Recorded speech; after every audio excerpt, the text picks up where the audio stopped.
Salut à tous, aujourd'hui on se retrouve pour une nouvelle vidéo, donc une vidéo top 5 des meilleures souris gamers, à moins de 5 € bien sûr. Donc ça, cette vidéo est faite pour les petits youtubeurs qui viennent juste de commencer YouTube ou les petits gamers qui veulent se lancer dans le gaming sur PC et qui n'ont pas un gros budget. Donc en fait je fais une vidéo comme ça pour leur conseiller quelques souris à moins de 5 €. Donc c'est parti. Donc en première position, on retrouve la souris Oula Oula. Donc c'est pas marrant, c'est le nom qui est comme ça, comme vous pouvez voir, c'est Ula Ula, on peut dire, ouais. Donc elle existe en noir, bleu, blanc. Elle est assez stylée et elle existe aussi en blanc, rose, or. Là aussi pour les filles, c'est vraiment cool. Donc elle coûte seulement 4,99. Elle est avec fil bien sûr. Et j'ai regardé quelques vidéos, elle est vraiment pas mal. Parce qu'on peut régler la sensibilité dessus. Et elle s'allume en fait en plusieurs couleurs. Donc la blanche absolument rose et la noire absolument bleue. Donc elle n'est pas chroma. Ça c'est un peu dommage.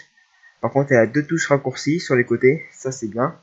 Pour par exemple si vous voulez mettre des touches raccourcies sur vos jeux.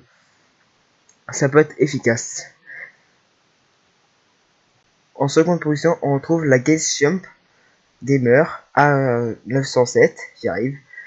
Elle est à 4,86 €. Donc elle est vraiment pas chère.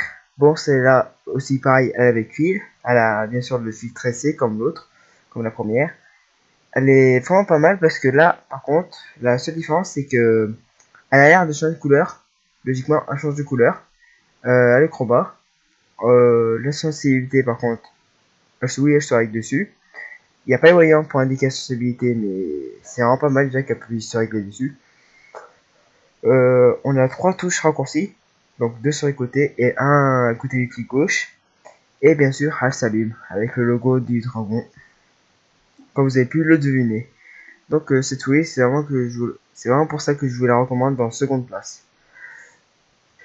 Donc à la troisième position, on retrouve la 2400 DPI. Là aussi la souris et elle s'allume.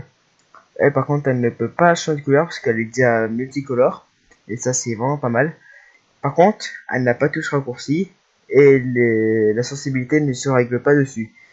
Après, je sais pas s'il y a des logiciels faits pour, ça j'ai pas trop regardé, mais ça se règle pas dessus. Le fil n'est pas tressé, donc ça peut être un défaut, c'est vrai, mais elle est pas mal. Elle est vraiment pas mal. Euh, voilà, c'est tout ce qu'il y a à dire là-dessus. Et à la quatrième position, on retrouve la EB21. Cette souris, elle est bien parce que déjà la sensibilité, elle se règle dessus la souris. Elle a deux touches raccourcies. Elle s'allume en bleu. Donc par contre, elle a qu'une seule couleur. Elle n'est pas chroma. Ça c'est un peu dommage. Elle est sans fil bien sûr. Ça aussi c'est un bon avantage. Et avec son tout petit prix de 1,99 €, c'est vrai que c'est vraiment pas cher pour une souris sans fil. Et à la dernière place, on retrouve la Blue Starcool. Donc c'est une souris sans fil, comme vous avez pu voir en nom. Ça aussi, c'est un grand avantage. Elle a deux boutons raccourcis. Par contre, elle ne s'allume pas. Et c'est vrai qu'elle est plus chère que la EB21, je crois bien, oui. Mais elle a plus d'avantages déjà. Parce que comme elle est plus chère, ça veut dire qu'elle a plus de stabilité, je pense. Et j'ai comparé des vidéos, oui, elle a l'air d'avoir plus de stabilité et un meilleur design déjà. Parce qu'elle a plus de forme. Et elle est blanc-noir. Noir, ça se varie bien. La sensibilité se règle dessus. Et voilà, c'est tout ce que j'ai à dire sur cette souris. Elle est vraiment pas mal. Pour aussi son prix de 99. J'espère que cette vidéo vous aura plu. Donc si ce type de vidéo vous plaît, likez, commentez et vous me le dites. Et j'en referai avec beaucoup de plaisir. Par contre cette semaine je vais en faire pas mal. Puisque j'ai pas trop de temps. Donc du coup ça c'est des vidéos qui me prennent 1h30, 2h. Alors que d'autres vidéos par exemple de jeux, ça me prend 3 heures en tout. Parce que j'ai beaucoup d'occupations cette semaine. Du coup j'essaie de faire des petites vidéos comme ça, bien sympa. Et j'essaie de faire pour les claviers. Après je verrai ça quand. Bon, ma prochaine vidéo c'est vendredi.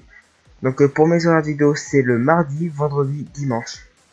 Donc je sors 3 vidéos par semaine, ce qui fait déjà pas mal pour un début. Donc n'hésitez pas à liker la vidéo si elle vous a plu, abonnez-vous si vous aimez le contenu de la chaîne. Et voilà, moi je vous dis à vendredi, bye.